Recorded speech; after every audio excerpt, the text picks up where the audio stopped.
Ел тәуелсіздігінің 25 жылдығына орай жолға шыққан тәуелсіз Қазақстан пойызы Сыр өңіріне келді. Бұл пойыз қарашаның бір күні Астанадан жолға шыққан болатын. Республикалық ақпарат насихаттық топ құрамында депутаттар, Қазақстан Халқы Ассамблеясының мүшелері, медицина және әлеуметтік сала мамандары, заңгерлер, бас аяғы 270 адам бар. Қазақстан тәуелсіздігінің 25 жылдығы барша қазақстандық үшін ұлы мереке. Жақсылықтың жарысындай болып жолға шыққан меймандарды сыр жұртшылығы сән салтанатымен күтіп алды.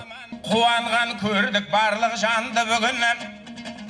Тәуелсіз 25 жыл құтты болып, мәңгі қылсын атыра бір Алла өй.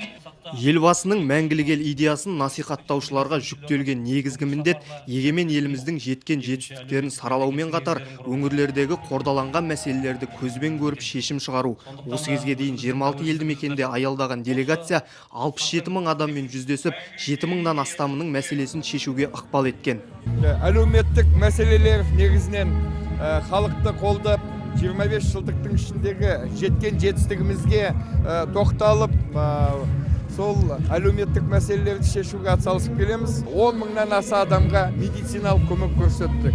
Ол медициналық көмектердің барлығы да тек қана консультация түрінде емес, жаңағы бұл сонымен бірге жолдама беру. Келелі жиынның бірі Нұр Отан партиясының облыстық филиалында ұйымдастырылды. Тәуелсіз Қазақстан пойызының штаб мүшесі, Нұр Отан партиясы қоғамдық қабылдау бөлімінің меңгерушісі Жұмажан Жүкенов тұрғындардың көкейкесті сауалдарына жауап берді. Мұнан соң бірқатар сала ардагерлерін қабылдады.